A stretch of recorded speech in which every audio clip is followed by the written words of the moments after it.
You're listening to a Destiny Park Media podcast.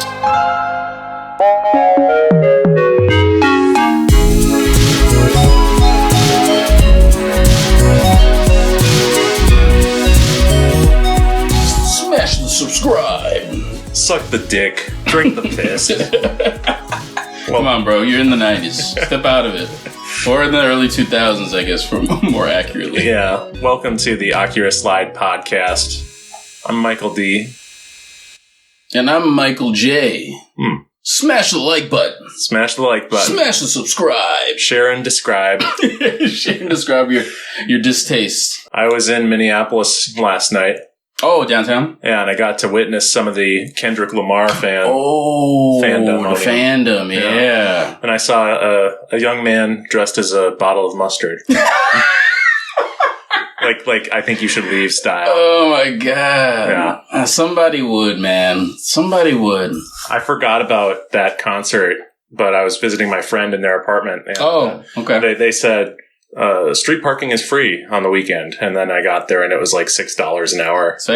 And they said event parking. We were like, what event is going on? Is there like a football game or something? What is happening? Then I remembered, the Luther popped into my head. U.S. Bank Stadium. One of the greatest stadiums there's ever been. It's a big boy stadium. And, this is the Kendrick and SZA grand national tour happening. First date, Minnesota. By the way, theory of my own, very strategic that it's in Minneapolis since he aligns himself with Mr. Prince. With Priance. Yeah, he's like, I'm going to start in Purple Town. Yeah, he wanted to do First Avenue, but... It's way too small, yeah. Did you see how many people were in there? Or have you seen, I've seen the clips. Okay, I was about to say. I've seen the clips, and it was full. It was full, yeah. I didn't think there was any doubt he would sell. And my friend Chris and I were just walking around Minneapolis, walking around the Stone Arch Bridge. Nice. There was just people coming from all over, and you could just tell they were for Kenny. Oh yeah. Oh yeah. And it was really easy to find parking, believe it or not. But it was I don't know. I guess I got lucky. Yeah. You found your niche. I mean, if you know the city, you'll find like a spot. You know what I mean? Mm-hmm. If it's $6 an hour, that helps. You just start running away like, no. But it was so cool to feel the energy and the buzz. Yeah, I wish I could have gone there or at least gotten you a ticket or something. But. That would have been cute. It's a pricey ticket, one. But two, I have seen, it's so funny, man. You can say like, okay, I've seen him a few times. Like, I'm not, for me personally, like, I'm not like, not to say I wouldn't see it at all, which is foolish, but I guess I'm not itching because I've experienced, and plus I went to that LA show, which was kind of like the this show in a way. Obviously no SZA, so you don't get like some of the big ballady hits, but I got like a prepackaged trial run of like kind of what that show was. He's doing a lot more with the big stadium tour. He's doing like skits like sketches and stuff like during the sets and stuff like that. Yeah. So it's like a big, more elaborate thing that's going on. So I checked out the set list, and I have never seen an artist do the, like, one artist comes on stage for a few songs, then the next artist comes on stage for a few songs, and I've not heard it done as well as this. Do you know the breakdown of, or at least a little bit of that? Because people have been passing around the set list, I just haven't had a chance to look at it. So what artist came out, or was there an artist that came out, aside from Kendrick and SZA that last night, or was it last night? It was last night, yeah. Mm-hmm. And I just looked at setlist.fm, which does a good job, but it's not super in depth usually. But sure. So I only saw the main show. Got it. Like Kendrick is doing a few songs. Yep. SZA's doing a few songs. I see. They're going back. No one opened for, like, that's why he billed it the way he did. Yes. Kendrick and SZA. Yeah. I wondered why it was billed that way. And I was like, is she going to be on stage with him the whole night? And it's like an evening with. And evening with. I like that. Yeah. I do love evening withs, but I think it's really hard on the artist. Sure, absolutely. But very interesting. I haven't watched enough to see if, like, and I wasn't there, so I'll never know. But, sure. But yeah, I've only heard of that being kind of awkward. So yeah, I'd be interested to hear what people who were there thought about that show. Yeah, it's Weezer did a tour like that with the Flaming Lips, and it was like really? Tour is the wrong word. It was like 2 or 3 shows. Okay, so it was like an event. It was a tour, 2 or 3. 2 or 3 shows. But from what I heard from people who were at those shows, it was like kind of awkward. Oh, really? I could see that. Yeah. Especially I think with bands even more so because of the disassemble, reassemble type thing. You're not using the same like stuff, so. If you have a nice drummer, they'll let people use their kit the whole night. That's nice. The opening band. But yeah, that's nice. Most drummers are, well, just awful. Here's a spontaneous question about that type of show lineup. What would be your 2-man show that you think either would be one that you would want to see or one that would make sense to do a 2-man show for? So I guess 2 types of scenarios, but you could pick switching back and forth. Yeah. Okay. Like a 2-man or whatever. You could even do a group if you wanted to, like tour where you thought like, okay, this would be dope to see these 2 guys. But it's not like they're or it's not like one opens and then the other one comes on. It's like it would be like what they did, with what Kendrick. I love the question. I really do. Yeah. We can edit out any awkward pauses. Oh, sure. So I'm going to actually think. Yeah, and I'll think too. Actually, I've always had this weird, like, I think only I feel this way, but the bands Muse and Keane, I've always felt they were like sister bands or cousin bands because Muse is a 3-piece that is more rock based. Yeah. And they're very British. Yeah, I fuck with Muse. Cool. And then Keane, they're a 3-piece that is more piano driven. Yeah. And has funkier bass. But the lead vocals in both those bands are very upfront, in your face. Yep. Very beautiful singing. One has louder breaths. But that would be a show where one guy in the audience would really love it. Me. But I don't know if it would work for the larger crowd. So you would ask what I want. So I would love to see those cats do a show together. That'd be dope. And have the audience be chill. For sure. I think of Keane. Tell me what's their main? What's one? Somewhere Only We Know. That's a big hit. That was in like commercials and.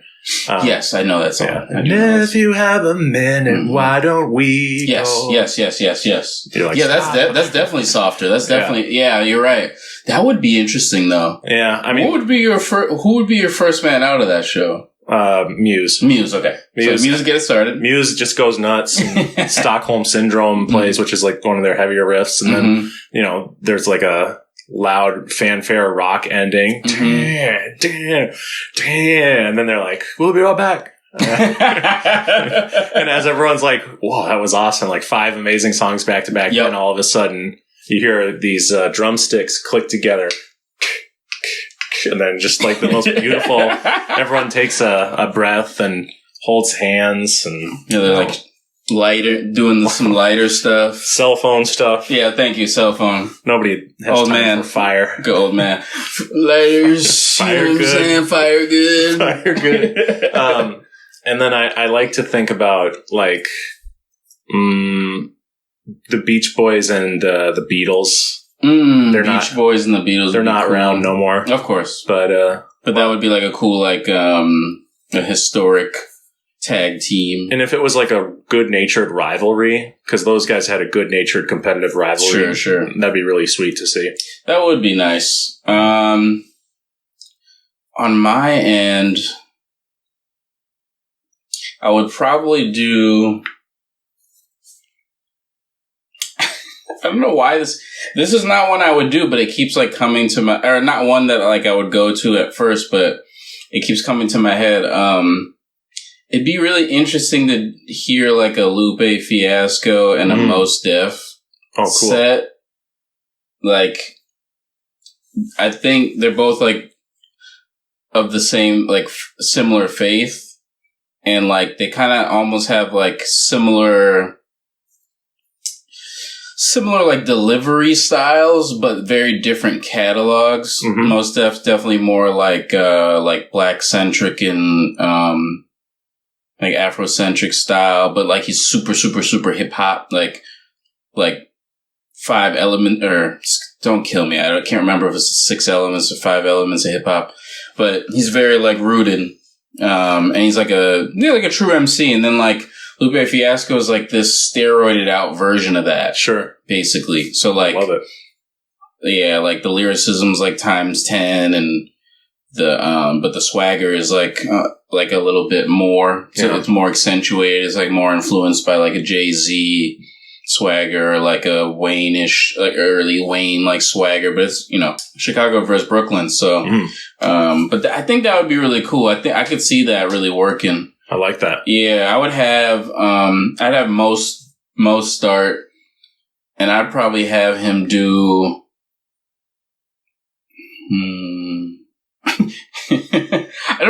we can't start with Umi Says, because that's such like a slower song, and that's not really not a traditional way to start a concert, but I'd probably have him do something like, I'd probably have him start with like the song Hip Hop that's on the Black on Both Sides album, the first album that he did.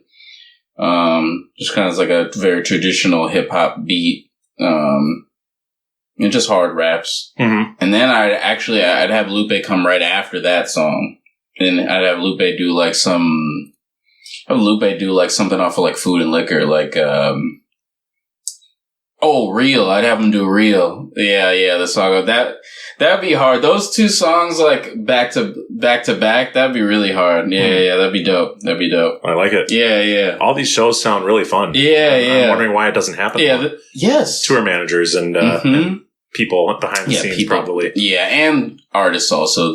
Yeah. Needing to be okay with, whatever the plan is and being able to rock, you yourself, you're a music artist, so, Yeah. I like also Chappell, Roan, and Charli XCX. I think C&C. That'd be a cool combo. Yeah. One has been killing it for years, and then the other one has been working hard for years.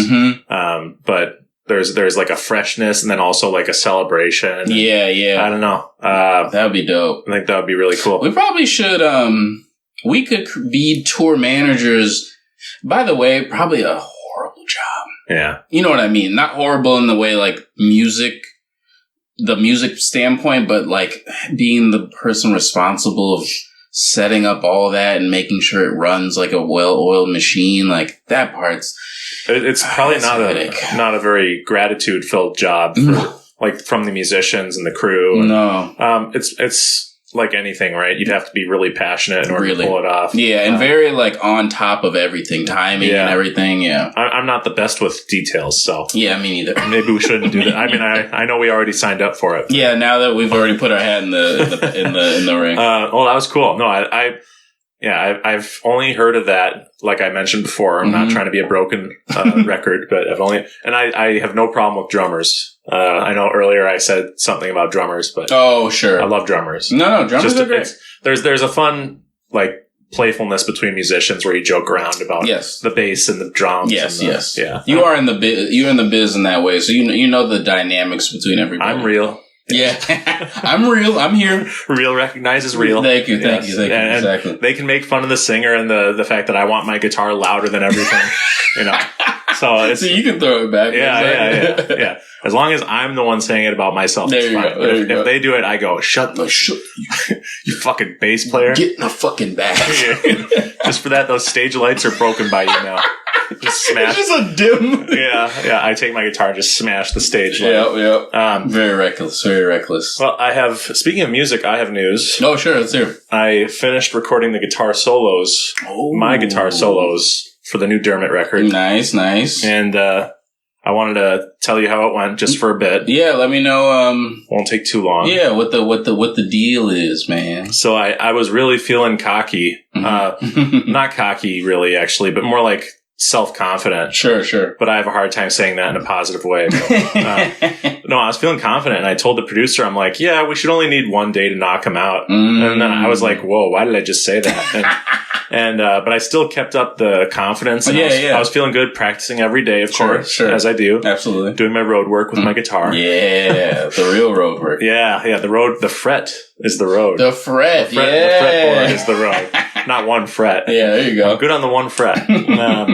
But on the day of, I suddenly felt it wasn't even in my control. I just felt my body and brain lean towards, I cannot do it. And you went there on the other way. Yeah. And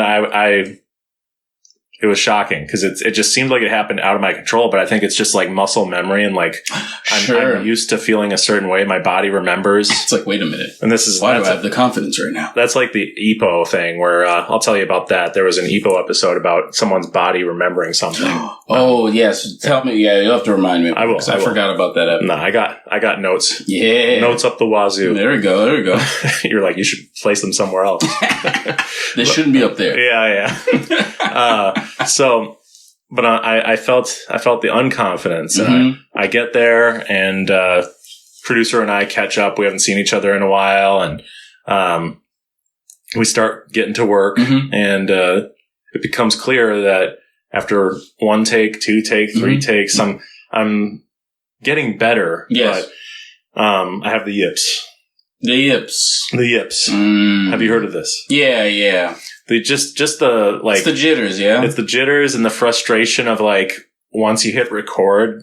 Yeah, everything like it just changes. Yeah, it's your synapses aren't firing right. And I was honest and just like said out loud, like, I'm just frustrated because I'm playing worse than I ever do at home. Right, which is so annoying. Yeah, and I was hitting record for practice. Like it wasn't like I wasn't practicing recording as well. Sure, of course. So, but we figured it out. We got through that first solo. Nice. And then we took a break, went to Taco Bell. Nice. And classic. I ate so much delicious garbage that when we got back, the rest of the solos I was able to do without like needing to take special.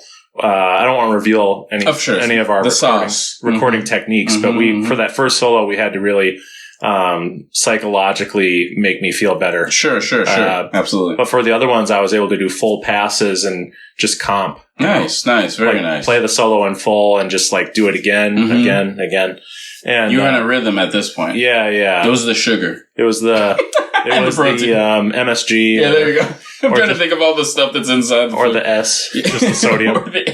Tons of sodium. Yeah. Cheese, of course. Of course. The cheese gave me power. Yeah, the dairy was there for sure. The dairy was there. Yeah, but it went really great after that. Awesome. Sounds good to hear. Yeah, and I really look forward to people hearing this stuff because it's just going to sound like totally different than any other guitar solos I've done. That's sick, man. Yeah. I'm excited for it too. I realized while watching Ippo today, Buried the Lead, that I was like, I think that because of watching Ippo and stuff, it was easier for me to like come to terms with the challenge and rise to the occasion, even while I was losing at first. Right. I was the underdog. And yeah, man. It's like when you have a fear of failure and you start making mistakes, the first thing that usually happens is you shut down. And I did not shut down. No. And I didn't get like angry or aggravated. I just like kept approaching it. It's a trucking. Angle. You keep trucking, you get through it. Cause you're going for something beyond how you're feeling currently. Yeah. And you know it's there. I know it's there. And I literally remember how it felt to do it right. And so it is there. Yep. You just gotta change how you're sitting. One time we had a joke that I had one, this is kind of ableist, I guess, but like one bad leg. But I was saying bad leg as in like for bad playing. Oh, sure. I'm like, I'm going to move it to my bad leg. And then I think every time I did that, the next take was really good. Nice. And I'm like, why don't I always play on this leg? Psychological. And then like once we did another take on that leg, it would start sucking again. And I go, okay, all right. That leg. It was a fluke. I'm switching. It was a fluke leg. So I don't think that's ableist to say bad play. It's really more about where you positioned your guitar and all that. It's able-ish. Yeah, able-ish. Able-licious. We're not good people, but we're not bad. No, absolutely not. Absolutely not. But so, it was a really awesome awesome night. That's good. So you were able to do it that night. One day, just like I said. Yeah. I was just gonna say you followed through. Yeah, all I needed was the studio magic that is Taco Bell, and they are the best restaurant for musicians. They have programs for touring musicians. Oh, I didn't know that, actually. I had no idea. Yeah. Where they, are super supportive of bands and will reach out and, give them, I think, discounts. Don't quote me on that. Sure. Yeah. Fly them out to space. No, I'm just kidding. So it sounds like we need a sponsorship? Well, I don't know about we. But sure. You don't. They're going to sponsor Oculus Slide, sponsored by Taco Bell. This is also a musical venture. Yeah. There's a branch off that will happen. If you want to be the tour manager for Dermot, then setting up the dates. Then you can get in on this Taco Bell action, yeah. Because when you're doing your stuff, for shows in the past and stuff, you were doing it yourself, yeah? Yeah. Yeah, I think it's a nice creature comfort to have all of that taken care of, and you literally just go in. It'd be so great. Grab the joint. I'm here.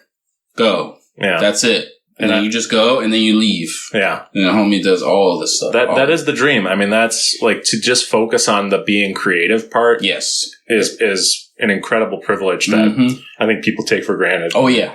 They reach a certain level of success. But, yeah, for sure.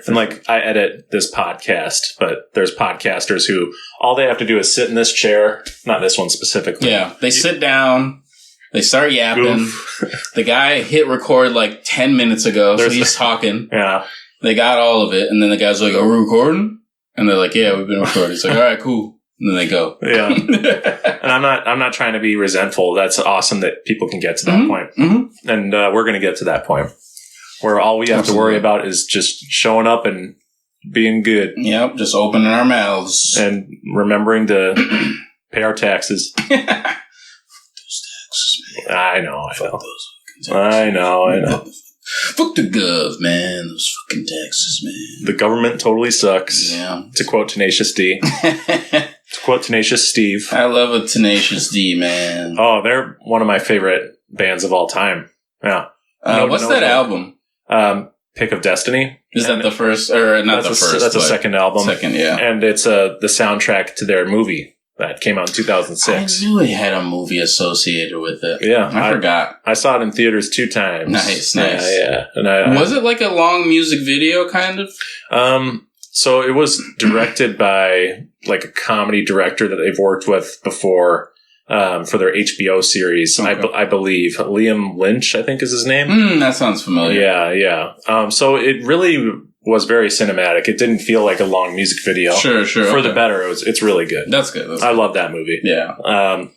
Props to Jack Black. Jack Black, yeah. I think there's this weird reaction people are having to him right now. because of the Minecraft shit. I Am Steve. Yeah. And you got to remember that.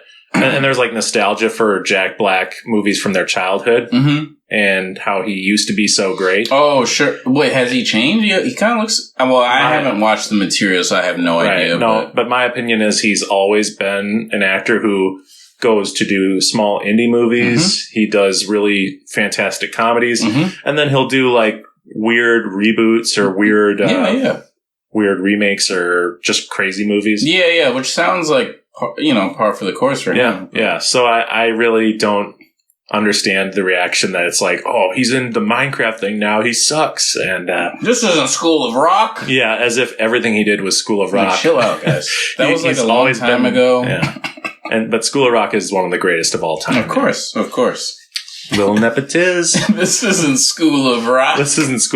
Where's the guitar? Although there is a clip from the Minecraft movie. Mm-hmm. No, I'm not going to talk about Chicken Jockey. We're not going to go there. But when he's singing about what is it, a meatball or something? Interesting. What is it? Or he's oh, that'll do, and he's doing his Jack Black thing. Yes, yeah. You knew from my yes.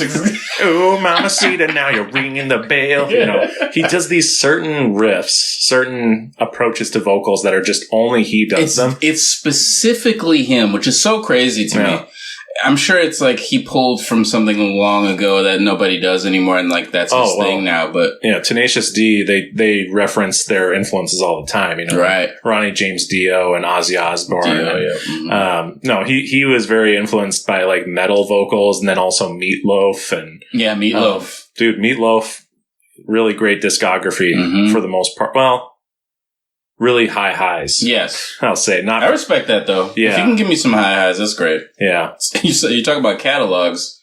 Sorry to divert, but we're in music. Tenacious Divert. Yeah, Tenacious Divert. Yeah, I was listening to Nas's catalog this last week. It feels like it's been longer for some reason. I know. I'm like, yeah, it was during the week, yeah. While I was doing like deliveries and stuff, I think what sparked it initially was, you had mentioned some stuff like we're going to do deep dives on specific albums. You had the Beach Boys, and I had Nas as like a deep dive, and you'd mentioned Street's Disciple for Nas, and I was like, yeah, I don't know. I was like, I don't know if I want to do Street's Disciple. And then I was like, let me re-listen to that album again. And I kind of went down this rabbit hole where I was like listening to the album. And my favorite thing to do, especially with hip hop, is listen to an album. And while I'm listening to the album, think of the context of the album. My favorite thing is to think of context. So time of when it released, what was going on at the time, how this artist is reacting to the time with this material, how these songs fit in with like their headspace at the time and what was going on. Yeah. So I'm thinking about all that stuff while I'm listening to songs, and it kind of helped me like get into the mind of like what he was doing at the time. And it's like this big double disc album. He just came off of like a successful Godson album, which is kind of like it was like after the battle with Jay-Z and stuff like that, like I had mentioned previously. And the album has a lot of unorthodox beats, and it also has pop, like good songs, but it also has like really acquired taste songs. It's kind of how I like to frame them as, where like he's being kind of not forced, he's choosing like interesting instrumentals to rap over so you can like really understand what he's saying. Mm-hmm. And I was listening to a podcast, and they were randomly talking about Nas' discography, because I guess Nas is known to like pick bad beats, which is kind of like a stupid narrative that has followed him for a really long time. And an interviewer asked him about it, and was like, yeah, so why do you it's like, so why do you I don't know if you heard, but like, why do you pick like not so good beats like for your albums, blah blah blah. And his answer was really interesting, but this is why he's like my favorite artist. So he says yeah, I don't want sometimes I don't pick the hottest beat because like I don't want it to overshadow what I'm saying. Oh, okay. And I'm like, see, this is why I fuck with it. I dig. Because he's like so deep rooted in like just the art of the art of rapping and hip hop is like the words cannot be overshadowed by by the music behind it. Yeah. So he's like, I'm aware like of what I'm doing. Like I give you the songs with the poppin' beat. Mm-hmm. I give you like 1 or 2 or 3 of those on the album, but I'm not going to do a whole album of that. Like I'd rather like me pick something that's like a framework for me to have my lyrics sit on top of, basically. You know what I mean? Like where it's like, you're digesting what I'm saying, not the overall, you're not being hit over the head with all these glitz and glamour, you know what I'm saying? The instrumentals. So he's listing off all this stuff, like all the songs that he gave for the people. And Nas, he's a very artist. So he's like, I'm doing it for, I want my message to be heard. And I'm able to execute those messages with this soundtrack. Mm-hmm. And I'll give you some that is more mainstream stuff that everyone likes, but it's really about what I'm saying. Yeah. So I was like, yes. So I was listening to the album and listening to his catalog, thinking those things too. Like, it's true. Like and by the way, I never really thought his beats were like horrible. He does have beats that are like a little like not what's the word? Not candy to the ears, like, but it doesn't mean it's bad. It'd be like saying like a steak is bad because it doesn't taste like cake. Oh yeah, I like that. Cookie That's good. You know what I mean? Food and music are very comparable. Yes, it's very fun to compare them. Yeah, so I went down this deep dive and I just kind of continued that album and I followed it like sequentially. So I was listening to the new ones and stuff. So I think I figured out what album I probably end up doing for the deep dive. Oh, sweet. Yeah. I'll leave it as a surprise, I guess, but it'll probably be, well, I won't surprise it. I'll give it to you guys now. I was going to say, tell me before, because I'm supposed to listen to it before the episode. That's true. I'll just listen to every song. Every song, start from the beginning. You got 1 week. Illmatic, all the way through. You're going to get through the 11 out. No, he's got way more than that. But I think I'm doing the album. It's called the Untitled. But originally it was called the Nigger Album. Oh. Yeah. And it was because it's a concept album. I believe to be one of his best conceptual albums he's ever done. And he's not really a conceptual artist guy. He's a conceptual song guy. Makes a lot of concept songs, but not like a through line through a whole album. Mm-hmm. But I would say top 3, if not 2 or 1. But yeah, it's a great album. And there's a lot of backstory that I'll talk about with it, and why it became the Untitled album. And sweet. Yeah, it's dope. I listened to it and I was like, yo, I don't listen to this album very often, but this is one of his best works. I never looked at that album that way until I re-listened to it again. So yeah. I'm excited to get into that. So that'll be something fun. Well, we should at some point do an episode about like our top 10 favorite albums. Period. Yeah, each of us. And it could be maybe part 1 and then part 2 like we did for New Year's. Yeah, that would be fun. And we could do the alternating list again where we just kind of sequence them and like so we can be surprised when we pull it out. And you can say, oh, this is a good one. This album right here?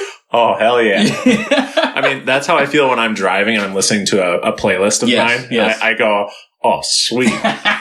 I'm like shocked by how good each song is. I'm like, I'm lucky, man. I swear to God, sometimes I long for that reaction sometimes. I don't get it very often. I don't get it as often anymore. Like, I have to like pillage my own catalogs of things in order to, because I don't know if I'm sure you get like this. Like, I don't necessarily know exactly what I want to listen to. Mm-hmm.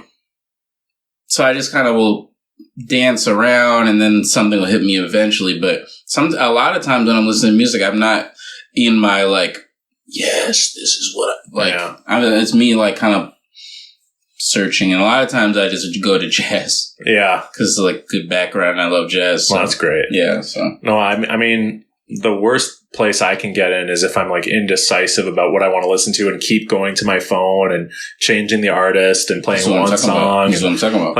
And I for me, it's good when I just hit play on the first track on an album and then like start working and have it on in the background for a bit. Sure. And it can sort of sneak up on you like some sort of a leopard. Yeah. Straight leopard style. Sort of a leopard thing. Yeah. Really quick, I do think that we've gone a little long without talking about anime. So. This is our alt episode. Alt music episode. Yeah. We talk about all sorts of shit. Exactly. That's the beauty of the show is because we can really divert in so many angles. But there's definitely this one kid who listens who is like, where's the anime, man? Mom, where's the anime? They're whining their mom for some reason, I guess. I don't know. Mom, Michael and Jallah are talking about anime. I don't like music. Can you believe there are people out there who go, I don't like music? Thank you. I used to hear that when I was younger. I don't look for people that I'm not looking for them, but I don't hear that sentiment really anymore. But when I was a kid, I think kids find music like at weird times in their lives, and there'll be times when they have not found music, and there's I don't really like music. I'm like, okay. there's all sorts of people. It takes all kinds of people to make this crazy world work. I don't get it. I don't get it either. But I do get it, but it doesn't resonate with me. But I understand, like, if it's not in your house and you're not, families doesn't like making an effort to play music around or like, while you're driving. I never sit in silence in the car. Luna's hearing a lot of her music because I oblige and can play her stuff. Yeah. So like I don't box her in, but I've started to seep in some of the adult music. I've done it every so often, but the new thing is Stevie Wonder. Oh, yeah. Songs in the Key of Life. Yeah. Started playing Sir Duke. Yes. She's into that. Because it's just a fun song. I'm like, you cannot not like the song. Well, and theory-wise, it's incredible. Oh, it's amazing. The breakdown that I've watched on that is incredible. I need to watch something like that. Where it's like using like every chord. Pretty much. Just jumping from key to key. And it like sounds like a it's perfectly made song. Yeah, it's full. No, I love Stevie Wonder. Yeah, he's fantastic. I've only heard Songs in the Key of Life and Intervisions. So I do love an Intervision. Okay, yeah, definitely Intervision. Yeah, but I got to check out more of his stuff. But I'm just still watching Hajime no Ippo. Yeah, just wanted to mention that the boxing man. I'm watching it too. By the way, I'm on season 3. Okay. And you're combing through season 1 right now. I'm making my way. Yeah, Mitch McConnell style, slow and tripping every once in a while. Of course, it happens. Though. It happens at my age, of course. But I realized that there was a period of the show that I don't think it was hitting. I respect that. But I still liked it the whole time. Right. It's always a likable show. Was it? Did they divert to other storylines? Yeah, it was. I think just. It's the Post-Sendo Clarity. Thank you. Yeah, the Sendo shit. Post-Sendo. So like post-nut clarity. Yeah, but Post-Sendo Clarity. Post-Sendo Clarity. Yeah. Well, anyway, that is a little bit of a low because the Sendo thing was a big build-up for a long time. Yeah, but and Ippo had his hand injury that was really bad. That's right. Yep. So the stakes they couldn't have been higher. Yep. And so there was this is a normal in storytelling for after like a climax for things to then like the drop off, the denouement or whatever. I love that. Yeah. I don't know if I'm using the word correct. It is French. Faux-moi. Oops, we don't want to talk about that. But I think it's okay that it got slow for a bit. Right. But it did lose me in terms of appointment viewing for a bit. And that's fine. We talked about how you and I are both, I'm so grateful, by the way, man, that you and I are both okay with a show being like methodical in its pacing. And so you got to be with it. Yeah, you got to be with it. We're both patient. Yeah, thank you. But I was losing my patience. So I think after the Sendo thing, you said there was what's Homeboy's name, man? The Great Barf Michi. Yeah. No, the Barf Michi shit. But what's Ippo's obsession? What's the kid's name again? Date. No, Date's great though. Yeah, he's great. Love Date. I like that character. Yeah, I'm talking about his little rival that went to go fight overseas or I guess he went to fight in Miata. Yeah, Miata. So they did the Miata stuff. The double ep. Yeah, the double ep. And I do like that 2-episode Miata arc. Like, I actually really like it. That part was great. It's one of my favorite parts of the show. But I think it's just like the whole, I don't know. I've never been a big fan of long-running shows when they have to do like the new class. Like, yeah, there's like, and it's important for the main character to switch from being the student to becoming more of a master figure. Yeah. I get the storytelling reason why it happened. Yeah. But I always get a little bored during those moments in a series. And however, the show got back. It got back to peak. So tell me where you are, and then who is the new threat or do we have a new threat on the horizon? Well, Ippo's mom got sick. Oh, that's right. So I'm where he almost had to give up boxing. Yes, but he was upset by that. Yeah, understandably. But I was so happy about Umezawa's character development. Like, it's not just that he's become that's the thug from the episode 1. Oh, yes. Yeah. Yeah. He's changed. He's a new man, really. Yeah. No, and I have thoughts about that. But it's one of my issues with how they wrote him was that, like, it's awesome that he's a fan of Ippo's now, really great, and he's in the stands and cheering for him and stuff, and that's great. But he didn't have the strength to apologize to Ippo for bullying him, and that was a beautiful scene too. But it was sad that he's like hurting, and he's like, "When's your next match? Yeah, I'll cheer for." He doesn't have the guts. Couldn't pull it out. Yeah, but in a moment where Ippo needed a friend, he appeared out of nowhere. Yep. And said, "Listen, man, I'm going to help you out, man. I'm going to help your mom. I'm going to help you. I'm going to help you. I'm like not only your biggest fan, but you're like emotional support. Yeah, like you can't stop boxing." Yeah, and he keeps like brushing it off as like, it's going to help me in my manga. He's a manga artist. Yeah, that's right. So it was like the coolest. It's cool that not only is he a fan of Ippo's, because like the whole bully turned fan thing, that's been done a few times before. Oh yeah, but this feels new. It feels very true to the characters, and it's so funny. Forced. It's so funny that this guy who was bullying others turned out to have a secret nerdy hobby. You know? Yes, and that's so cool. That happens quite a bit in real life. I'm just saying, in real life, it happens quite a bit too. Where it's like a shielding thing. Oh yeah, they're so worried about people finding out about them that they attack others, and that happens all over the place. The psychology of man. Yes, quite. Yeah, quite indeed. No, I think that part of the story is cool. It's like a lot of story building and like relationship building stuff. Yeah. You mentioned Date. Is there a new? So he's recovering. Or sorry, his mom is sick. His mom is better now because she was able to rest in the hospital for a bit. They did a great job of building that up, which is nice. And Ippo just fought a guy with a ponytail and who his big, like, claim to fame or whatever was being incredibly fast. The speed star, they called him. That guy. Yeah. Got it. And a really interesting character. Not the most emotionally complex, but a really cool technique character. Yeah, he's interesting. I was on the edge of my seat wondering how Ippo was going to win. And I didn't know if he could. Yeah. And he did manage to pull it out. Yeah, it's amazing. No, and that fight, what I was referring to earlier with his body remembers, and what I thought was so cool was that Ippo finally gets his hands on the guy who's been dodging him the whole fight, and the guy, he actually falls down for a bit. He goes onto his knees, gets up, and he's thinking, I didn't even get damaged that much. That's fine. And he's like, mentally, he thinks that it's okay. Yeah. But his body is like dodging slower from Ippo because of the damage it took. And it's also not reacting as well because it's like his body remembers how it feels to get hit by Ippo, so it's scared. Yep. So it's scared even more than his brain is in a way. It's crazy because it's the body reaction, the brain like catching up to the fact that like, oh shit. Yeah.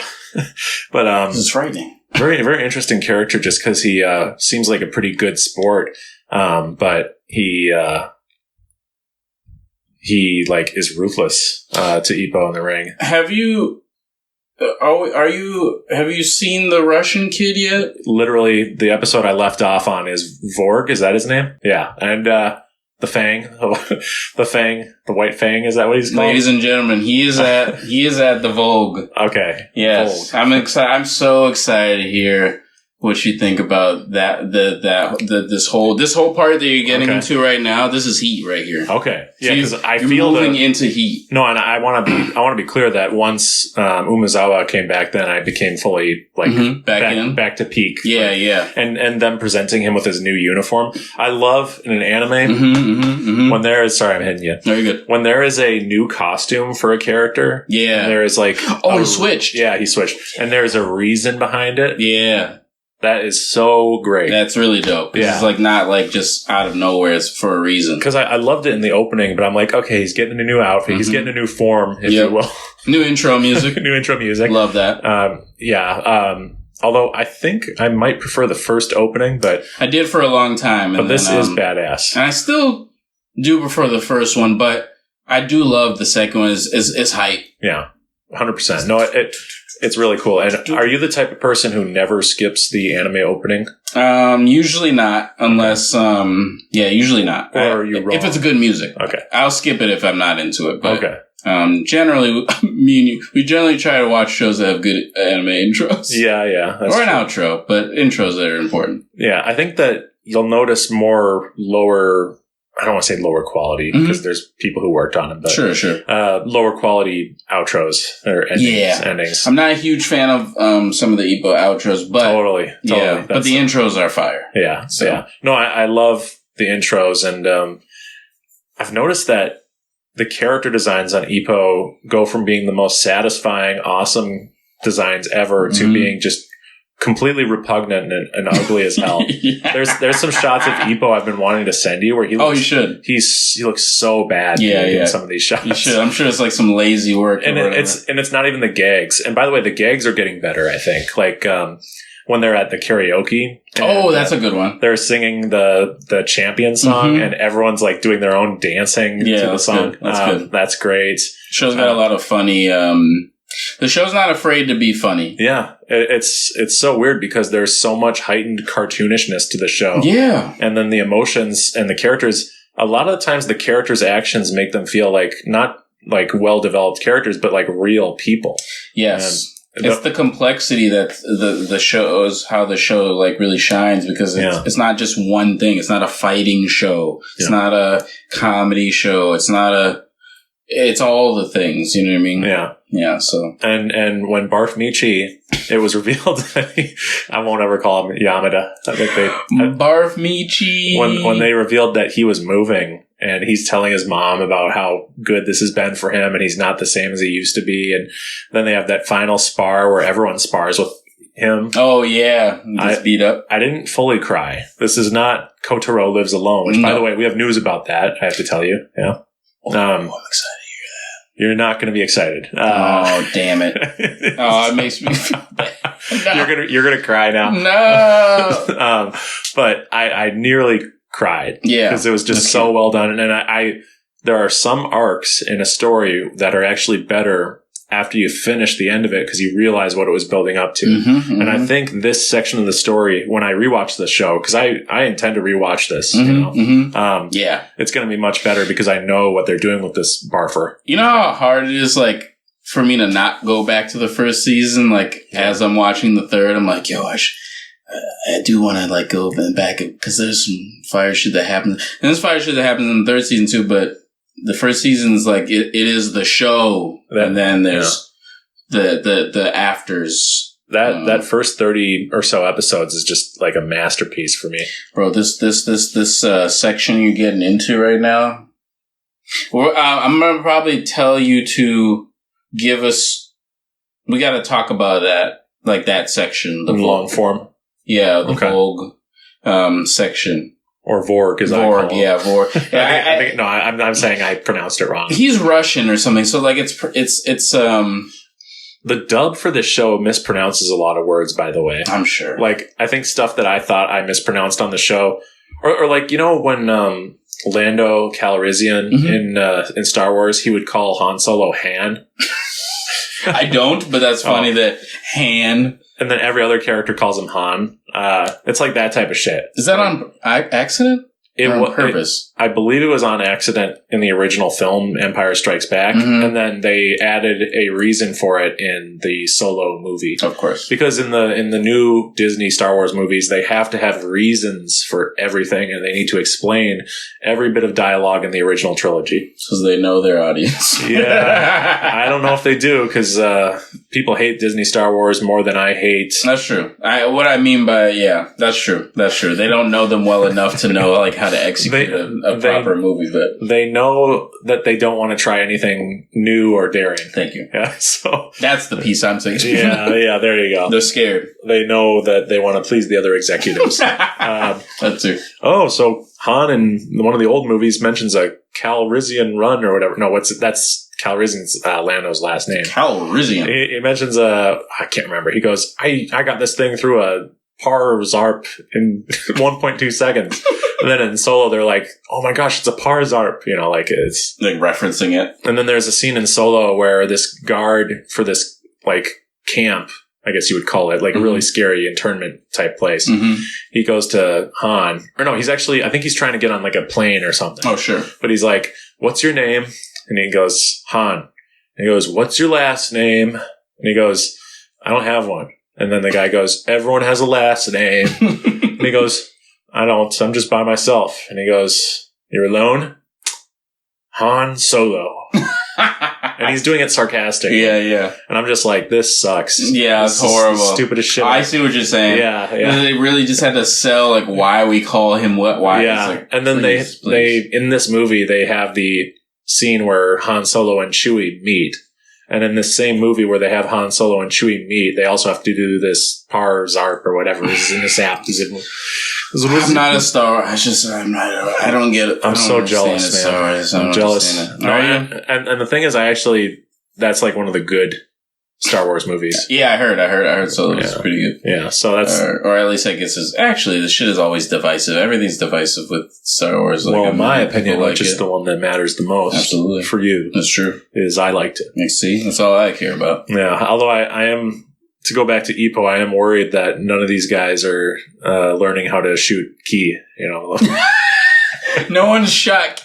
You know how happy I am that nobody fucking shot key like during a boxing match? Can you imagine if Kamigawa, the chief, goes, wait a second, he's charging something.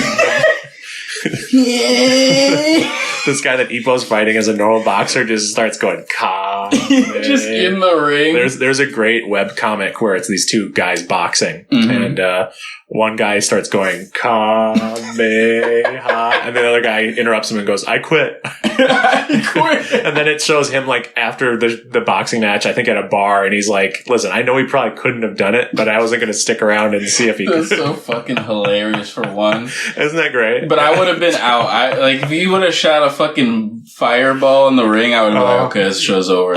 He killed me. This is supposed to be boxing. You fucking shot a Hadouken. I'm sorry, man. It's still ongoing. It can happen at any moment. It's true. It really could. As George gets older, George Morikawa. This is my last strike. Can you imagine if, I think you know who would do it is Takamura. He would. Yeah, Takamura was so like angry. I'm so angry. He's like overflowing with power. He wouldn't even shoot it like the proper way because of the way the type of boxer that he is. He'd like pull his fist back and be like a heated ball and then throw it at the guy or some shit. That's like Mario. Yeah, very Mario. More aggressive. I found out about a little Easter egg before we move on to something else. Okay, let's hear it. The Easter egg is that when you remember that scene where Takamura has his first fight in the show and little Ippo is in the crowd and he says, I don't want you to lose. I don't want you to lose. And that's probably like, if we were to make a list of our favorite scenes in anime, which could be another great episode, sure, that would be on the top 10 for me. I love it. It just hits. Really good hits me emotionally so hard.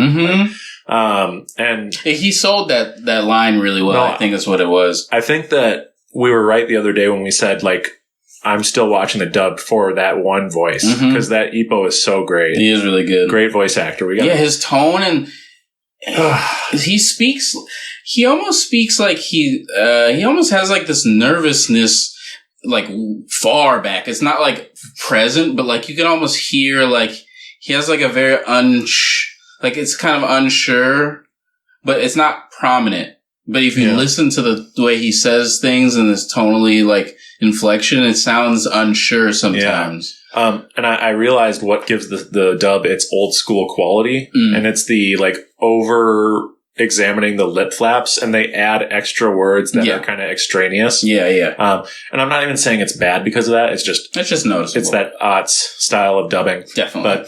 But when Takamura starts standing up, there's this little, I guess, like march type, fanfare type, hype music that plays. Oh, I love that music. And that's one of my faves. It's from Ultra 7, which is a spin-off of Ultraman. Oh, really? Which is like a tokusatsu show with a superhero. We've mentioned it before. Yeah, we have, yes. I've never watched it, but he fights kaiju in it. And when Takamura is doing that stance when he stands up, that's what Ultra 7, he does that pose when he becomes giant. So really cool reference. And it's like, I bet it's like trying to convey how he's a superhero to Ippo, you know? It's dope, man. And I bet Ippo grew up watching that Ultra 7 type show. Yeah. So, really cool visual storytelling. Yeah, Takamura really sells it. Our hero. Our hero. Just yelling, I'm a hero. Oh, snap. Well, we have to address some misinformation, and this time it's not me. It's you. Oh, it's me. I did it. That's true. Yes. There is no season 2 of Kotaro Lives Alone. It's not happening. Oh, it's not happening, period. It has never been happening. What you saw is an AI Google result. No! And they're reading off of IMDb, and IMDb had a post about another anime, and I believe one of the production members of that anime is like related to Kotaro Lives Alone in some way. So the article about that new anime said Kotaro Lives Alone somewhere. So when you Google Kotaro Lives Alone April 2025 or season 2, the AI read the IMDb article and said, season 2 is going to come out in April 2025. In April 2025, the cultural scene in Robbinsdale, Minneapolis, and the wider Minnesota area offers a variety of events. Robbinsdale, Spring Extravaganza. On April 12th, 2025. I'm listening to my, my smart... 9 and under can enjoy an exit. This is the weirdest. Jesus Christ. A free event organized by the Robbinsdale Chamber of Commerce. Goodbye. Okay, so this is about Robbinsdale... Well, you know Cultural Lives Alone, April 20. Anyway, I tried to hear what you said. Yeah, because I said GOOGLE. Oh, you did? I didn't catch that. Yeah. Because you had done a search. I think. That's funny. So AI just got defensive and interrupted the show. Excuse me. What I said was Robbinsdale 2025, April. So if any of you who are listening to this show were excited about April 2025 being the month that Kotaro Lives Alone comes back. It's not coming. It's not coming. It's actually like an underperforming anime. And so it's like Kaiji where like everyone loves it, but it didn't do well enough in the ratings and it's never coming back. It's too real. Yeah. That's what it is. It's too real. The last season was, I think, in 2023, 2022. Yeah. So, and I'm okay with it not coming back just because it was so singularly good. Yeah. When something is so singularly good and doesn't have like a cliffhanger that would naturally be a leaping off point for the series, like I'm okay with stuff ending because everything ends. But yeah, of course. I'd be okay with this is a controversial take. I'd be okay with Ippo ending after he became the Rookie of the Year. Cute. Rookie of the Year and send off. Yeah. I mean, you definitely could end it there as far as like, he became a boxer and a champion in a sense. And he got his bullies to become his fans. Yeah. It's like Purple Rain when the Time are cheering Prince the kid in the audience. That's a cute ending, right? Yeah. I'm glad it keeps going and it keeps getting better. Right. But it could have been a really great small series as well. I can see that. But anyway. Yeah, that's unfortunate. But, it is what it is. I still love Kotaro Lives Alone. I think Me too. The character is cute and... Great Korean anime. It's Korean. fucking swerved me. I was like, wait, it's Korean? That was that was the big controversy of last week's episode. For some reason, I swear, man, I listened to Babymetal for years, just little songs here and there. Yeah, they pop up. And every time I would think, these are Japanese songs. This is the Japanese language. I recognize it. Japanese style. But when you put yourself in front of a microphone, as we do every week, very bravely, might I add. Yes, indeed. Sometimes your mouth rattles faster than your brain can think. And it doesn't even let you think. Yeah, and you just say stuff. It just goes. So I have a lot more respect for Joe Rogan than I used to. See, this is, to be truthfully honest, I think that's a real thing to say. Yeah. People don't want to take that in because everyone likes to live in a black and white society, but it's hard to do the job that way, and it's hard to always be on, and it's hard to have something interesting to say every day. Sure. Literally every day. I don't want to say I respect him. It's not about that. It's just about... But I see how it happens. Thank you. It's about not holding somebody so... I mean, these are not deities. These are men. These are just people. Just people, yeah. Yeah, like, the term I like to use is a purity test. Like, to put anyone under a purity test... It's failure. It's all the way around. Everyone will fail eventually. Like, because you're always going to be looking for, like, how do they feel about this? How do they feel about that? Yeah. And people have blind spots based on their own histories. And, so I know I certainly have my areas of improvement I need to make for stuff. But, same. But I'm not going to do that. No, I'm just kidding. I would absolutely not touch you with a 10-foot pole. I would just not do that because it sounds kind of uncomfortable. And it's painful. I'll just do my road work. There you go. Some physical work.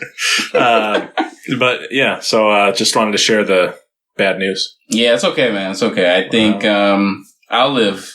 I have a few shows that are on my plate that I will be, started watching a little bit of Rising. It's the golf anime. Oh yeah. Okay. Started watching that, and but I don't have any takes right now. It's still really early. All right. Rising Impact, it's called. Okay. So we'll see how that goes. If I'm not in love with it, I will may give my little take and then move on, but. And, like I said, I really should try to focus back on jumping back into Monster, because I think there's some good nuggets in there. I just gotta, that I gotta keep unearthing. Yeah. Yeah. So that's kind of where I'm at with it. Okay. Yeah. I just remembered when My Beautiful Dark Twisted Fantasy came out, and Monster, that song. Oh, yes. The Monster record, yeah. And the famous Nicki Minaj feature. I was about to say, yeah. You're on it, buddy. You're on it. I see you. Yeah. And, yeah. You know what the kids like, as they say. The kids from 2010. Yeah, the 2010 kids. The 2010 kids. I remember those kids. Now, wait a minute. Would we consider in that kid category? Probably. I was like 20-something. Like early 20s. 20... A lot of math here. Yeah, probably 23. Let me think here. 18 in 2007. Yeah, so I would be 21. Yeah. Yeah, I'd be 22 or 23. Yeah. 21 Pilots. Yeah, they were of the time, too. Yeah, let me tell you. You listen to those songs and you go, God, I can't believe it took 21 Pilots to write these things. But they're not musicians, so it makes sense. That's true. And they're not screwing in a light bulb either. Those damn pilots just crashing all over the place. Doing all types of crash, some twists, some turns. That would maybe they're working on a new record, and that's why there's so many crashes lately. That's true. And I have to have 21 Pilots with them. Boo. Tomato! Booing us. I'm on my last comic from Oddmart I got the other day. Oh, nice. Okay, so you've been going through the... Yeah. No, one of my big... the zines. Yeah, the zines. I got through all of them. Nice. I'm almost through all the comics. I have this giant book, hardcover. I got it simply because it was like one of my interests. It's called Kaijumax. And it's by Zander Cannon. Interesting. Kaiju. Is this the kaiju? Yeah, kaiju, the Japanese word for monster. Yes. And then that makes me think of Monster. We'll go back to Kanye again. We'll go back down there. The true monster. I'm not going to say that he's a monster. No, he's not. But he needs help. And he's in a lot of pain. Yeah, and we want him to get better, for sure. Yeah, that should... Kaijumax. Yeah, the Kaiju. He is Kaijumax. Back to Kaijumax. Thank you. Let's get out of there. So it's you dragged me out of the cave. you were getting dark. You were getting dark over there. Yeah, let's not go in the cave. Yeah, you're right. So it's Kaijumax. It's a comic about a prison for monsters. Okay, a prison. Yeah, a max. That's why it's called Kaijumax. Maximum security prison. And really fascinating because the antagonists of the book are humans. So they're super small and they're like bossing the monsters around while being super small. And there's like what's their force? They can become like Ultraman style people. Yeah. That's interesting. Yeah. Cool. That's an interesting take. No, it's by Zander Cannon. And you can tell this person is just a huge giant monster fan and Ultraman fan. Sure. All sorts of references to Godzilla, Gamera. Of course. Different like obscure shows from the 60s and 70s. So I'm not fully bought in yet in terms of like loving it and like getting into it. Right. But I'm only on the third. There we go. I'm on the third issue right now. I've read the first two. Okay. But really great art. And you can tell that this person had a ton of fun doing the world building. The book opens with a giant map of the whole facility. Nice. And everything is named, every nook and cranny, and I'm of mixed minds about this, but every single page has like a footnote at the bottom where he explains something or they explain something or have a reference. Sure. Or like say, this was really fun to draw because of this. And I like that. I like it if I've already read the thing. Right. But I'm reading it for the first time. So I'm not reading those right now. Just ignore them. Man. I'm going to be reading them when I'm done with the book. Yeah, that's a good idea. So I love it as like, wow, they put a ton of effort into this like deluxe tome of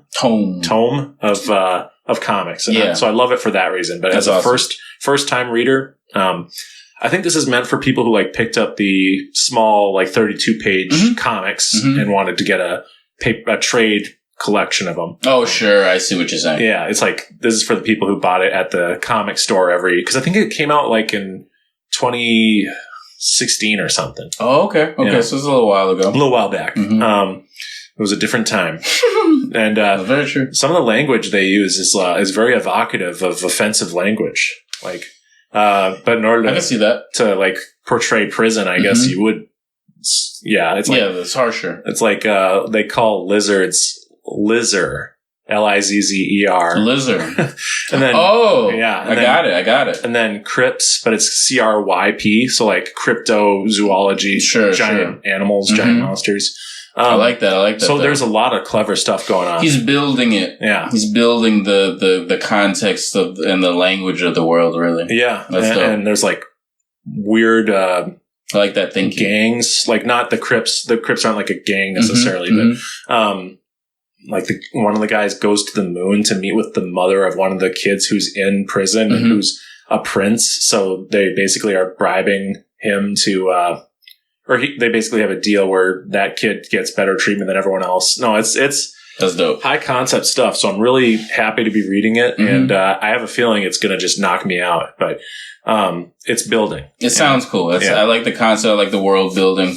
Sounds really dope. Yeah. You should check it out. But I didn't bring it tonight because it's like such a big book and hardcover, and want to make sure it stays in mint condition. Make it nice and clean. Mint condition, Minneapolis R&B. Yeah. You know. You gotta do it. That's why the mint drink at Caribou Coffee is named Mint Condition. Because I like that. Those cats. Yeah, I respect that. You need a Jimmy Jam Interior Lewis drink. Yeah. The jam, it would have to be like something Janet related or something. I was thinking jelly related, like jelly jam. Oh, jelly jam. Who cares, man? I get it. Thank you. No. Been listening to tons of music lately. Yeah. Just tons. Like this year is by far the best in terms of me staying up to date on music. So yeah, but it's been sounding like it. You've been kind of like really on top of it on the music side. Yeah. And that is not why we started this podcast, but it's allowed me to be my best self, and it sounds like it's allowed you to be your, I almost said less self. Yeah, less itself. I'm really more in like the music side piece hasn't clicked. But we both get different things out of it. That's true. And things are coming out that I'm enjoying. I just, I haven't been entirely moved by a lot. And that could be a combination of things, but I have been in a more gamery space, halfly because I'm playing with my games with my daughter now, and I I've been like pulling out old systems and stuff, and we're really into the Lego series. So we've been playing a lot of Lego games. So we've been playing Lego Batman. We did a little bit of Lego Batman, but we're playing like Lego Pirates of the Caribbean, and that's really good. And then we're playing Lego Jurassic Park or Jurassic World. Roar. Sort of a roar game. Yeah, and they're both very good. And then Al, since we've been playing all those, Al's been playing the, what's it called? The Lego Harry Potter stuff. Yeah. I pulled out the PS4 because that's where the Lego Harry Potter was. And I turned it on, and I pulled out a bunch of stuff. I thought it was on the Wii, or we thought it might have been on the Wii. It wasn't on the Wii, so we have that out there. Thought it was on the Xbox, the Xbox One, not the 360. Wasn't on the Xbox, and I was like, it must have been on the PS4. I pull out the PS4, and I realized I have all these PS4 like disc games. It was like at the time, like when we're still buying physical games and doing a little bit of digital, so a little 50-50. Yeah. And I think come to the conclusion that the PS4 probably is one of my favorite consoles that I've had. I never thought about it until like I pulled it out, and the feeling it gave me when turning it on and like seeing all the stuff that I had on there, and like how my system's kind of customized and has like its own background music and stuff. It was very like tuned to me in a way. And there's just a lot of really good releases on PS4. Re-releases of The Last of Us was on PS4, and one of their last games that they did which was like one of my favorites ever, is Ghost of Tsushima. So Ghost of Tsushima is really dope. That came out on the PS4 at the end. One of my favorite games, and just a bunch of other stuff. There was a Tetris game, like a new Tetris game that came out on the PS4 that was like this like Sonic. You have to play. It's better to play the game with like headphones because it's like an audio experience. Yeah, really dope. And yeah, I was like, yo, PS4. I think it's Super Nintendo based off of nostalgia. I want to put maybe another Nintendo console in there, but it might be PS4 right after it. Wow. The Wii is an interesting bird, as you know. And we all know, like, of the time, it swept everybody up. Is it the most hardcore gamer system? No. And that's why it probably doesn't live in that space for me. Yeah. But I love Nintendo's innovation, so that'll always stand out. But yeah, I think it's, I swear to God, I think it's Super Nintendo, then PS4 probably. Okay. Yeah. And 64 is in there for sure, maybe as third, or, battling for third. Battling for third probably. But yeah, it's great. It's a great console. And I just have a bunch of stuff like that I feel like I want to go back and play. Now, some people, I'm kind of getting in the gamery talk territory, but some people be like, so why PS4, and not the PS5? If PS5 is just like an enhanced or like a better version of the PS4. It is, but the PS5 is not doing the little things better than the PS4 did. Yeah.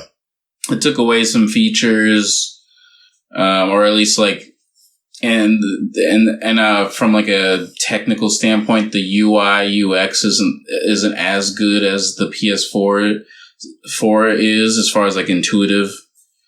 So there's a little like nitpicky things about the PS5 that I don't like love versus the PS4. But it is a better graphic version of the PS4, I don't think they've had like a ton of. They've had stuff, but I don't think they had a ton of standout like AAA games that was over the PS4. I think the PS4 has better stuff, but there's always going to be less excitement when it's just a boosted, like reskinned version of what came before. Mm-hmm. So I totally understand why PS4 feels better than a PS5. Right. I remember people asking me like, "Hey, should I get the PS5?" And I was like, I really don't need to, honestly. My favorite, if we were to do top three, it would be Let me think if I'm being nostalgic or being honest. Well, my Super Nintendo pick is a nostalgic pick. I don't think it's better than the PS4, but I'm not a gamer, so my opinion is it means nothing.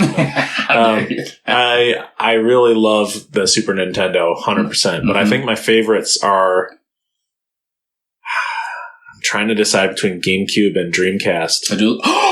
Dreamcast. Dreamcast. So the only thing about Dreamcast, I never owned it, so I don't have the deep connection. But I loved Dreamcast from afar. Yeah, I loved it from Jafar. Did you have it? Yes. Wait, did you actually have the Dreamcast? Yeah, we did. Oh, okay, that's dope. Yeah, no, we got it for Christmas one year, and that's like the first system we had growing up that I was like, I fucking love this. It's a sick system. It changed the graphics forever for me. It did. And I think it was better than anything else in the market at that time. So it was. I mean, PS2 is a fucking monster, but it's because it was a monster because of the catalog and the DVD Didn't player, Dreamcast come out right before that? Right before. Yeah, so it's like a few months before. Yeah, but again, I'm not a gamer. But then number 2 would be number 2 would be GameCube. I love GameCube. And then number 3 would be Super Nintendo. Yeah. Which is, that's how James Rolfe has been accused of pronouncing it as Super Nintendo, but I think he just rolls. I think it's just rolling. Yeah, doing a little rolling. I don't think it's anything to make fun of him for. That is hilarious. But saying it formally as Super Nintendo is pretty good. Super Nintendo. Speaking of toxic communities, you had mentioned Low Tier God the other day. Jesus, yeah. One of his compilations popped up on my feed, and I tried not to watch it, but I did, and it was a compilation of sus donations. And it was a guy who was like, "Hi, Low Tier God, you're looking really good today." And he's like, "Man, what the fuck?" So fucking good. Because he immediately gets so upset and uncomfortable, and he keeps bringing up Hayes, and he's like, "Hayes, do you have Hayes' number?" So fucking funny. And the robot voice reading all of this out loud. That's my favorite thing with Twitch is the robot voice. Yeah, it's pretty funny. It makes things really a lot more funny if you say stupid shit in it. But guys like him and DSP, it's just I laugh, but I feel bad because it's like if you laughed at the comment and said you guys are crazy, and just laughed and kept playing, it's like imagine how different their lives would be. They feed it. Feeding trolls is some of these people's favorite things to do, and it's so fucking funny. But yeah, and I totally I've had that moment in my life where I'm taking the comments too seriously and getting upset about it. Sure. And I won't do that again because otherwise I'll be getting mad at jokes. Yeah, exactly. Just jokes. I know people just poking fun at some people take it too far, of course. Yeah, but those donations are just hilarious. I love the donos. The donos. They call them. Yeah. The donos. Really quick, I wanted to mention some great records that are out right now. Yeah, let's hear them. The Darkness, Dreams on Toast.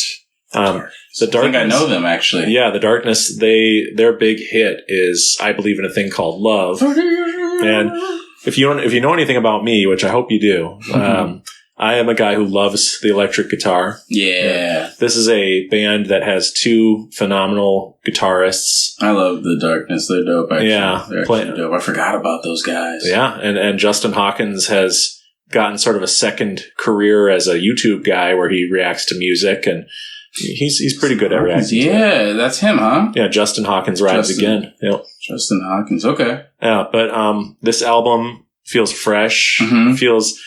They're a band that they do the dual guitar stuff where they're doing super cool lead guitar and then also being really funny. Okay.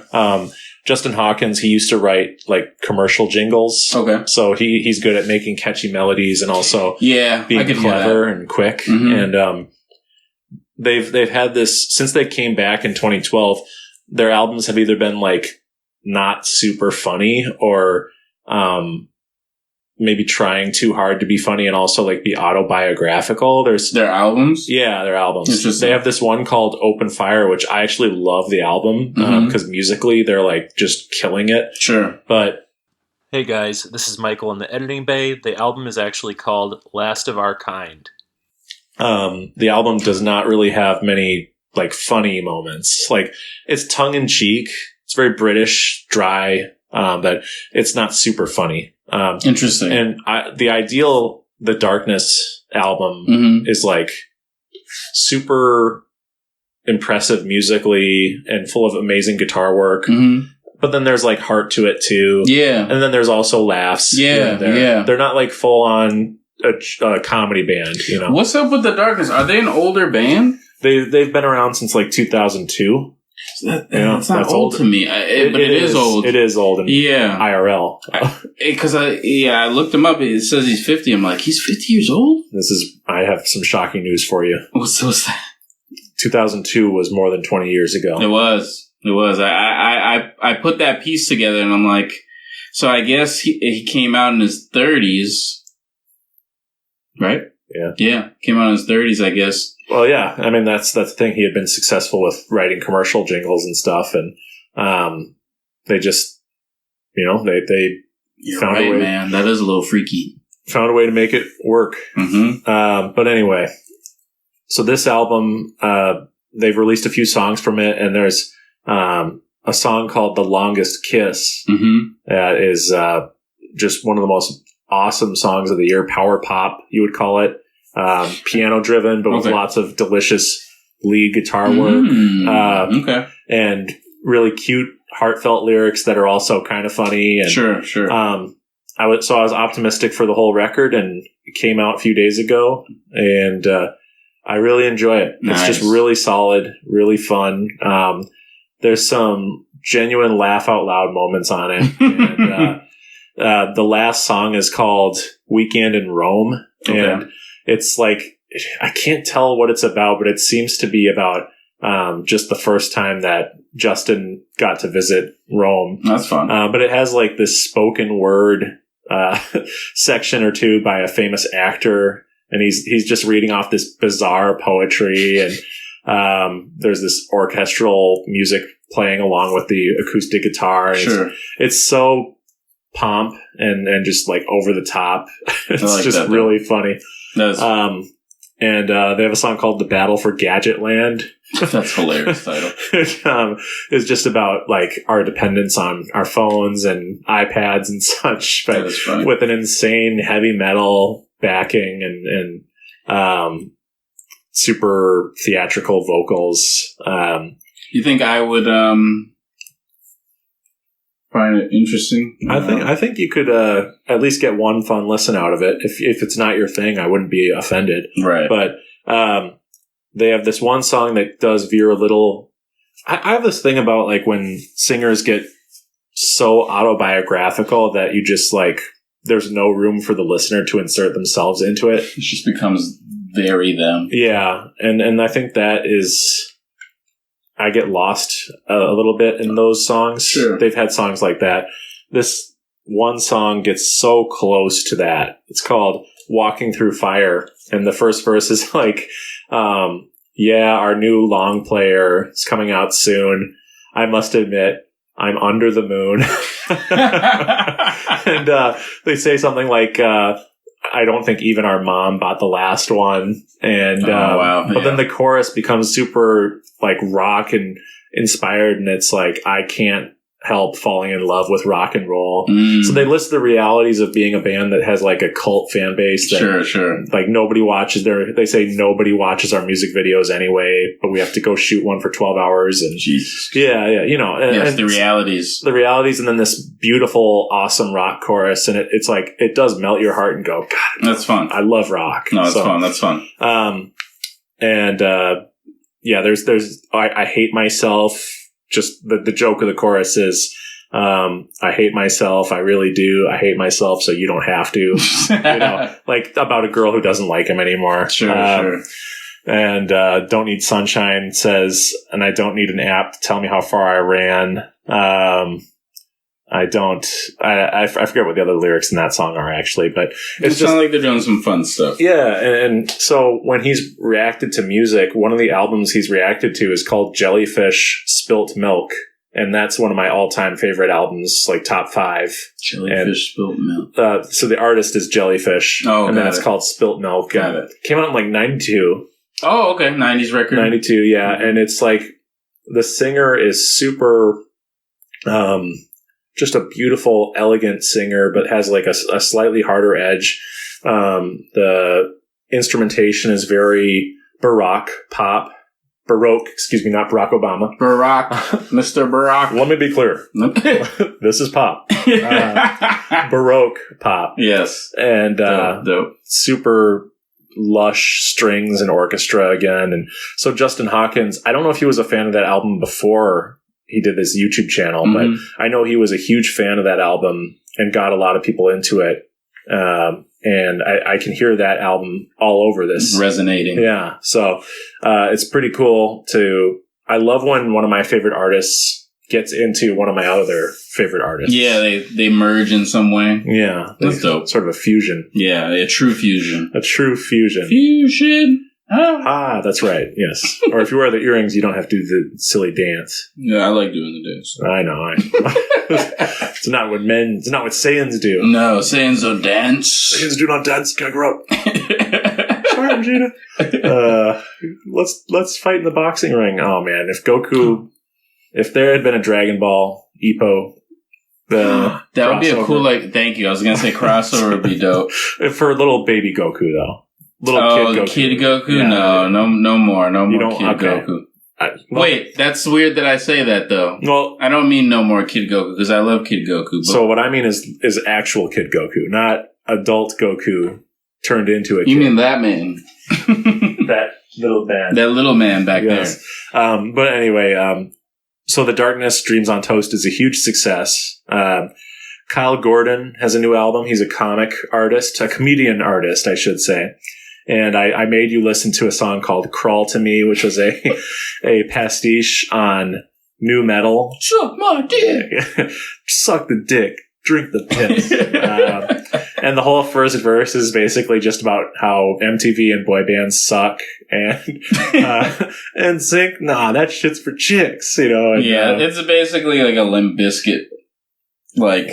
It's a Limp Bizkit. That's good, yeah. I was comparing it to Linkin Park, but Limp Bizkit, that's very accurate. Yeah, it's very Limp Bizkit. I love that. Bizkit. I love that it's just like reiterating the same stuff over and over. Yeah, it's Nicholas Shea could suck my dick. I'll buy that CD and set that shit on fire. And it's like overly edgy. Yes. Which is like the 90s, which we left with. Early aughts. Yeah, it was like, I think what happened was the 90s was actually edgy, and then in the early aughts it became cringy edgy. Yeah. They went too far. Yeah. Yeah, but in the 90s it was actual edge, people were pissed off. Yeah. And you could hear it in the music and shit. The Korn fellows. Yeah, the Korn, yeah. Tool. Yeah, Tool. They're not new metal though, don't worry. I'm not Tool fans, don't get worried. Savage Garden. I'm just kidding. That's a good band. It's a good pullback, yeah. But I love that song. And the chorus is just so emotional, and it's all of a sudden this guy who was saying slurs and being a complete asshole is now saying how he's in pain and in turmoil and has mental health issues. And it's so beautiful because it's just there's a certain, I forget the term for this, but when you're satirizing something, there you go. I got through it. Yeah. You have to be very careful when you're satirizing something that you don't go too far and make it indistinguishable from the actual piece. Yeah. Yeah. And I'm having a little issue with the rest of his album. I think a lot of it is extremely well produced. Mm-hmm. Really, he does a great job singing all these different styles. It's too well executed. A lot of it is so well executed that I don't laugh or smile. Right. It could grow on me. I hope it does. But that song, I think it's one of the funniest songs I've ever heard. I just love it's and the way he says I can't remember what he says is gay. he says something is gay. Yeah. I think it's just VH1 and boy bands or something. But yeah, it's very funny. Very, very of the time. Of the time. Fun of. Yeah, but he never goes too far. Yeah, he doesn't go insane like how it actually could have been at the time. But it's just referencing the homophobia of that time. Him and Weird Al should collab, except Weird Al probably wouldn't collab with potty mouths such as Kyle. Why are you swearing so much, man? We can do this song and still kill it without you saying all those words. He does swear a lot on the album. That's true. Sure. I don't mind swearing. And he does like a rap song that there are like bleeps, or it's basically a clean version for comedic effect. Oh, that's funny. That's funny. So that's bleeping and stuff. That's pretty good. The bleep is always a classic. Yeah, and the last thing I want to mention is I have this artist named Sedona, and I don't even know how she got on my feed. Sure. But she just puts out really incredible pop music and changes styles so much. And right now she's on like an alt rock bend where she has some more like rocking stuff. But one of my favorite songs of hers that I'd recommend to the listeners here is called Crying on My Own. And it's got this amazing flute riff and like beautiful keyboard patch under it that's like, it feels like a Myst video game or something. Oh, sure. Myst. But and the beat comes in and it's like this meditation on like mental health and like love and like giving love and receiving love, but feeling like you're at capacity and just. What's her sound style? Well, that's the thing. She's gone all over the place. Okay, so she's doing. That's what I love about her. Okay. Yeah, no, she's one of my new favorite artists, and she's got a new album coming out next month that I'm looking forward to. Nice. Unearthing. Getting Into Heaven is the name of the album coming out. Nice. Okay. Yeah. Interesting. That's interesting. Yeah. No, but and then the new song of hers that's really awesome is called She's So Pretty, and it's rocking, man. It's rocking, and she's playing shows where they're just rocking. So it's all. She's a rock star. Oh, right. Okay. But that song I told you about earlier, Poppy. Yeah, Poppy. Yeah. She's done some like slow R&B type jams. No, she's the Sedona girl. Yeah, that's dope. She's R&B, trying all sorts of stuff. She's fucking around with a lot of. That's dope. Though I would. Check her out. I'll send you some links. Yeah, the fact that she's jumping different places. I wonder what her bass is. I mean, it's probably just alt rock, but what her bass line is. Huh? Or pop. Yeah. Yeah, if she's a pop artist, I could see that. Kind of jumping around, trying different things. No, and I had never heard of the drug dealers before. So that's cool. when that headline said drug dealers, I'm like, what? She's doing drugs? She's a drug dealer. Oh, wait, she works with drug dealers? I did see she smoked a cigarette in one photo, and I was a little worried. What's going on? Careful. What's happening? That voice is incredible. Please. No. I'm assuming she's like kind of a younger artist. I don't know. I don't know her age. Information to get, or as far as like has she released like a couple of projects yet, or is she kind of new on this? Oh, so she's put out like one album in 2020. Okay, so she's newish, newish, but sounds like she's worked with other bands and collaborated and such. Yeah, and has lots of different styles she can do. So that's dope. No, she's got a great voice, man. Just silky smooth. Yeah, I'll definitely check that. Or inviting some stuff. I'll check it for sure. Warm. Yeah, warm vocal. Yeah. And I know I said that was the last thing, but Bruce Springsteen fans are eating well because he's putting out like a box set of lost albums. Lost albums? Yeah. So that's different. I wanted to bring that up because it just feels like the music industry is obviously changing every year, but it feels like we're entering a time where artists are really going to be servicing fans more than just like casual listeners. Yeah. And that's a lot to go off of based on just that news story, but lost albums. That's dope. So stuff that like he shelved for whatever reason that he didn't want to release at the time. Full pieces. Yeah. Some of that, well, varying levels of completion. Of course. But, like there's one that he wanted to put out during the pandemic, but he didn't finish until like a few years later. Sure. Like he had to add, I think different tracks to it. Okay. But, and like horns and stuff. I don't know. Right. I've just done a little bit of reading about it, and it spans all his eras of his career. So how cool is that to instead of like do one release every few years? Yeah, because people drag that out, milk it, whatever. That's what the estate does for Prince and for MJ. You know? Just milk it out. Milk it. But to just say, here's a box set of like God, I don't even remember how many it is. It's like 6 or something. That's funny you mentioned that. Nas did that once. Just an album, though, of like songs that I think in hip hop it hadn't really been done before. Yeah. And he released like an album of just like songs that never made it on certain projects and put it together as like an album. I love that. Called The Lost Tapes. And I guess he did it twice. But I really know more so the first Lost Tapes more than the second. Yeah, it's just a bunch of records. You can kind of hear like when these songs, like, you can kind of tell like the era of Nas, like when they came out and stuff like that. So there's some cool stuff in there. I love when people are able to get creative with like, Kendrick did it too. Yeah. His was connected to the Pimp Butterfly album, a bunch of like leftover tracks that didn't make the album. He did an album with that, and the album's great actually too. Yeah. So. I love that. And you were mentioning earlier about how you love listening to music with context. Yeah. One of my favorite things is to listen to a band's album and listen to the one before it. Mm-hmm. And you can hear usually one track from that album that sort of signals the direction they went on that next one. Yes. Like Muse has this album called The Resistance. Mm-hmm. Yep. And on their album Black Holes and Revelations, they have this song called Supermassive Black Hole, mm-hmm. which they went full on pop in that song. Yeah. Like Prince style almost. And yeah. You could tell that they were going to be going for like stadiums at that point. But the rest of the Black Holes album, aside from like Knights of Sidonia, didn't really have that vibe. But right. You listen to that song and you go like, and then you listen to the Resistance album after it and you go, oh yeah, that was like them. They reached that level, mm-hmm. and they said, we're going to continue in that direction. Yep, yep. This is the trajectory. Yeah. But no, I'm a huge nerd of like, when it comes to songs are works of art too, but I also just love the LP as a work of art. Yeah. And it seems like sadly, a little bit of a dying art in the hip hop space. Yeah.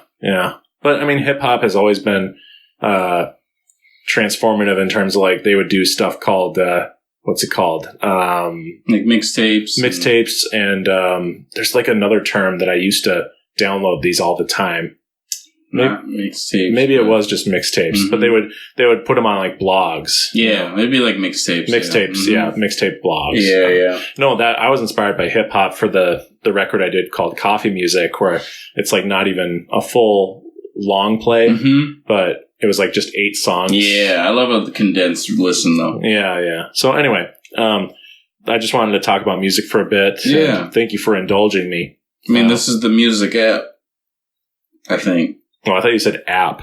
This is the music app. This is the music app. So this is Spotify. Spotify music app. This is where we're at, man. Yes, no. I think we've given people like